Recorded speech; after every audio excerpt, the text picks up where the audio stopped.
100 trillion bacteria call your intestines home, and it's your job to make sure they're as happy as possible so you can stay as healthy as possible.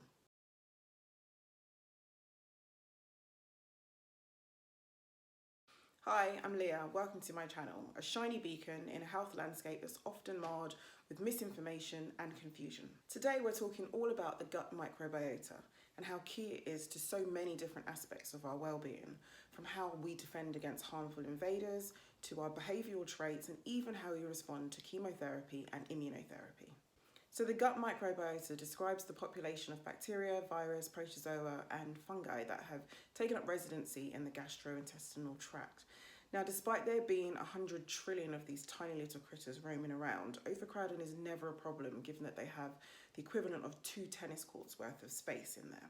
The vast majority of the gut microbiota, around 90% in fact, is made up of bacteria, and these can be characterised into 5 separate phyla: Bacteroidetes, Firmicutes, Microbia, Actinobacteria and Proteobacteria. The bacteria within our gut are tiny chemical factories that produce thousands of metabolites that have really far-ranging effects on all of the cells throughout our body.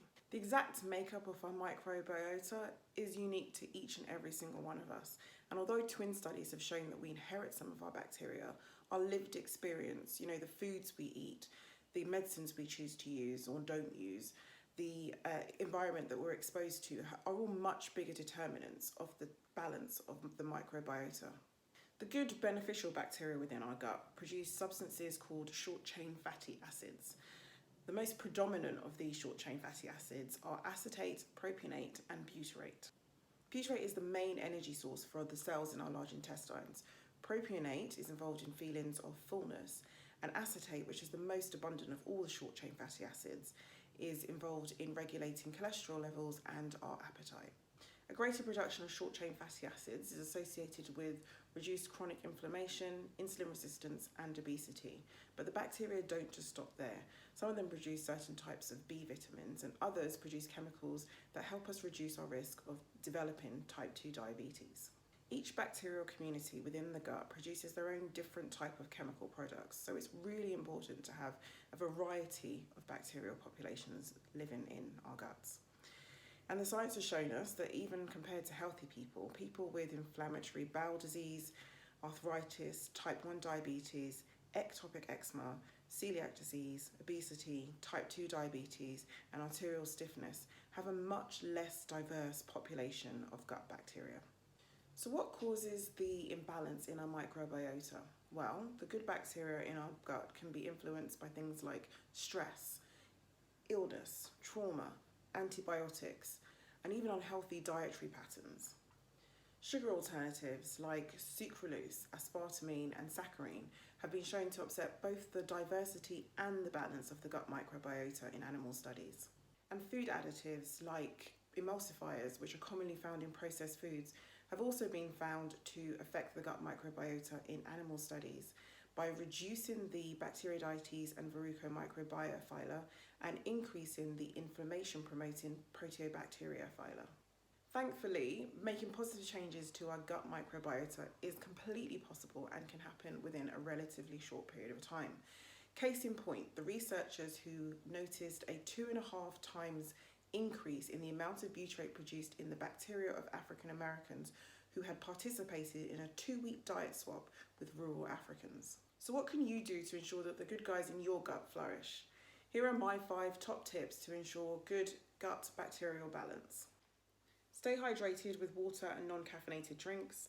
Avoid foods that you're sensitive, intolerant or allergic to. Probiotics in the form of supplements or food are often needed to re-establish good gut balance. You can eat probiotic foods or take supplements that contain the good bacteria such as bifidobacteria and lactobacillus species, and fermented foods like yogurt, miso and tempeh are also good sources of probiotics. Prebiotics work to selectively stimulate the growth of beneficial microorganisms within the colon, and these can be found in foods like garlic, leeks and tofu. Eat plenty of high fibre foods. We know that low fibre intake reduces the production of short-chain fatty acids and detrimentally shifts the metabolism of the microbiota to produce more harmful substances. There's also really good evidence to show that the Western diet, which we know is very low in fibre, degrades the barrier in the large intestines and provokes the immune response, leading to inflammation. Use the comments below and tell me how many of the 5 tips you're actually hitting to make sure that your microbiota balance is healthy. The uniqueness of the gut microbiota and the impact it has across the body suggests a need for personalised diet and lifestyle advice, and functional medicine practitioners like myself, who understand the importance of re-establishing a healthy gut flora, can help using functional testing to shed a light on the exact makeup of the microbiota and the metabolites that these bacteria are producing, to have a look at how these things are affecting your health. Thanks for watching, and if health improvement, science facts and lifestyle hacks to make healthy living a breeze sound right up your street, then hit the subscribe button so you never miss a new video upload. I'll see you on the next one. Bye.